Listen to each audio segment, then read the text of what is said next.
अस्सलाम वालेकुम dear friends, उम्मीद है आप सब खैरियत से होंगे। हमारा आज का जो टॉपिक है वो है order 4 CPC institution of suit, जो कि सेक्शन 26 के अंदर भी है। आज के इस लेक्चर के अंदर हम समझने की कोशिश करें कि इंस्टीट्यूशन ऑफ सूट क्या है।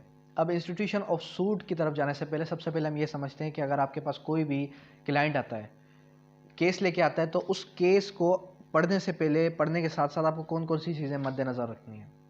देखिए, सबसे पहले आपको ये चीज़ याद रखना है कि आपके पास जो केस आया है वो सिविल नेचर का है भी या नहीं, जिस तरीके से डिस्क्राइब किया हुआ है सेक्शन 9 के अंदर, CPC के अंदर, all the civil suits unless barred, civil suit है या नहीं। उसके बाद आपको ये देखना है कि क्या ये केस रेस जुडिकाटा है, रेस सबजुडाइस में तो फॉल नहीं कर रहा, सेक्शन 10 या सेक्शन 11 में तो फॉल नहीं कर रहा, ठीक है। उसके बाद आपको देखनी है कि इसकी लिमिटेशन, कि लिमिटेशन एक्ट 1908 के तहत इसकी लिमिटेशन कितनी बची है और इसकी लिमिटेशन है कितनी, ड्यूरेशन कितना है इसका, ठीक है। उसके बाद जो लास्ट है वो आपको ये चीज़ देखनी है कि इसकी टेरिटोरियल जुरिसडिक्शन कहाँ पर लगती है। सेक्शन 15 से लेकर 21 तक डिस्क्राइब हुआ है territorial jurisdiction of civil code CPC के अंदर।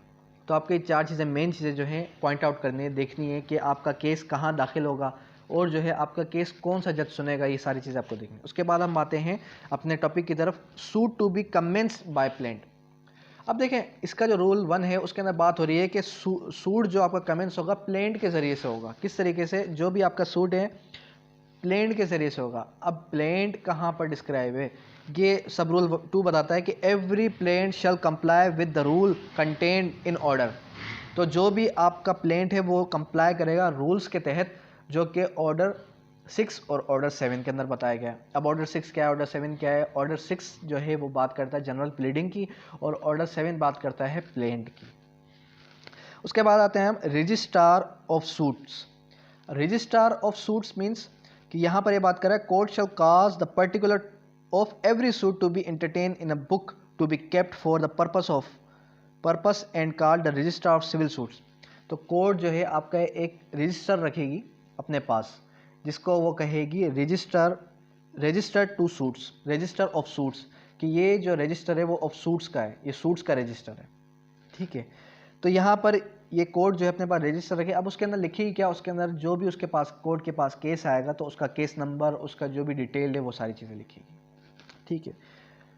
सच entries shall be numbered in every year according to the order plaints are admitted. जो भी प्लेंट्स एडमिटेड होंगी तो हर साल जो है उसका जो रजिस्टर होगा वो चेंज होगा।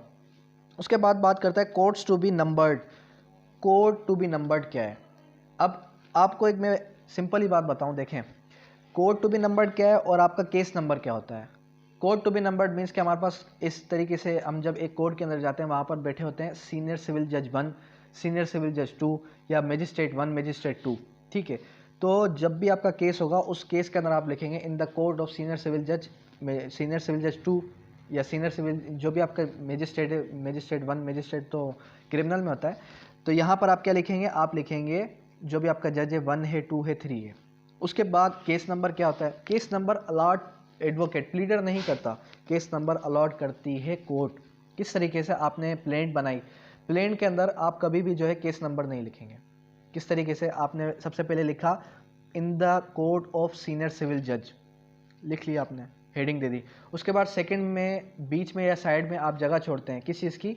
Case suit number. अब सूट नंबर अगर आपका फैमिली सूट है तो आप लिखेंगे FC सूट नंबर, और फिर वहाँ पर होता है 21 या 22 या फिर 25 फिर /2021, ठीक है। 2021 का ये फलां केस है, ठीक है। तो इट मीन्स कि यहाँ पर ये FC सूट नंबर आ गया। अब यहाँ पर हमने ये समझा कि ये चीज़ें कहाँ पर डिस्क्राइब है, ये हमारी डिस्क्राइब है किसके अंदर? ऑर्डर 4 के अंदर। तो होपफुली आपको समझ में आ चुका होगा आज का lecture. Thank you, that's all.